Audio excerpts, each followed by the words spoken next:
Buenos días, vamos a explicar hoy dos conceptos fundamentales en la filosofía del autor. Se trata del concepto de voluntad de poder y vitalismo. Comenzaremos por la voluntad de poder. Como definición podríamos decir que es un principio, fuerza primordial, a partir de la cual se desarrollan todos los seres vivos. Brota del cuerpo con el fin de autoafirmarnos, de hacernos crecer, y se manifiesta de formas diferentes. Se manifiesta como un deseo de dominar, como un deseo de crueldad. También los argumentos racionales serían una manifestación de la voluntad de poder de aquel que los utiliza. Sus características son las siguientes. En primer lugar, la voluntad de poder es inconsciente, es irreflexiva y condiciona a la razón. El uso de la razón no es más que un síntoma de nuestra voluntad de poder. Es decir, cuando queremos darnos razones racionales de por qué actuamos, por ejemplo, Nietzsche diría que es la voluntad de poder la que nos maneja, una voluntad inconsciente que no encuentra otra manera de permitir la existencia que el utilizar la razón. Por ejemplo, cuando nos damos razones de por qué actuamos, según Nietzsche, nuestro verdadero motivo al actuar estaría condicionado por esta voluntad de poder inconsciente que nos maneja, y aquellos que no encuentran otra manera de demostrar su voluntad de poder utilizan la razón. Aquí podríais ver algún tipo de semejanza con un mecanismo de defensa del sistema psíquico del cual ya habló Freud, por ejemplo. Se trata del mecanismo de racionalización. En segundo lugar, la voluntad de poder es peculiar y diversa.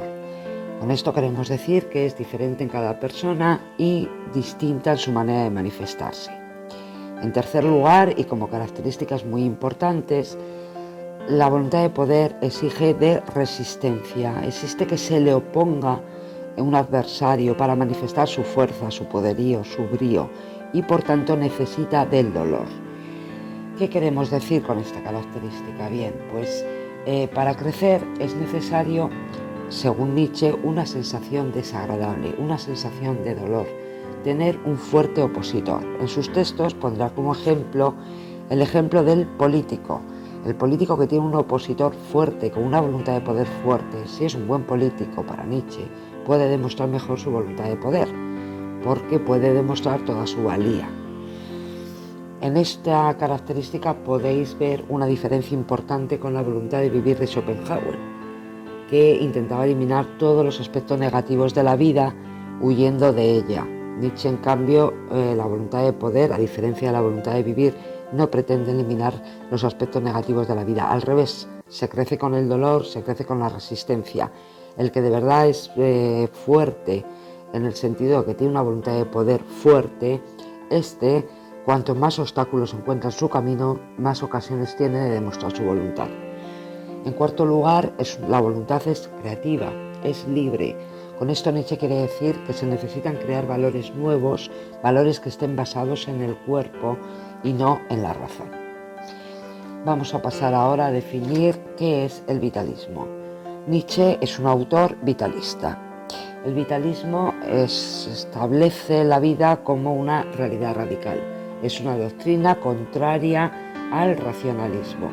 Así, los conceptos más importantes alrededor de los cuales gira la filosofía vitalista subrayan el papel del cuerpo, los instintos, lo irracional, la naturaleza, la fuerza, la lucha por la existencia. La filosofía de Nietzsche quiere hacer de la vida algo absoluto, es decir, la vida no tiene un fundamento exterior a ella misma, tiene valor en sí misma.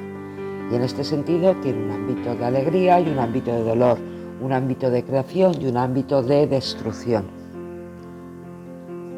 De acuerdo con nuestra energía vital, se establecerían así jerarquías entre los seres humanos, según su energía vital o según su voluntad de poder. Por un lado, habría hombres con una vida ascendente, son aquellos que tienen una voluntad de poder fuerte. Por otro lado, habría una vida descendente, aquellos que tienen una voluntad de poder débil.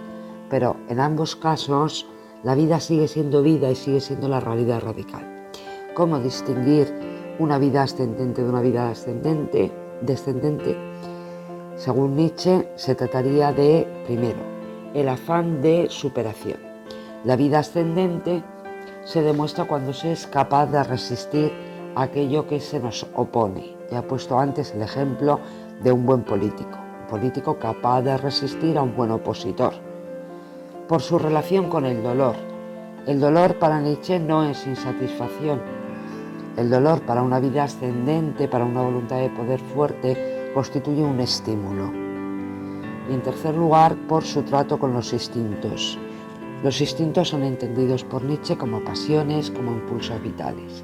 Estos instintos serían destructivos para el ser humano si no se les encauza. ¿Por qué? Pues porque son fuerzas poderosas, con una gran potencia vital y corporal, que necesitan ser encauzados. La propuesta de Nietzsche es encauzarlos a través del arte. Una vida ascendente, por tanto, sería una vida creativa, una vida que aprovecharía nuestros instintos, nuestras pasiones, nuestros impulsos vitales para crear nuevos valores que no se basan en la razón, sino en la vida misma.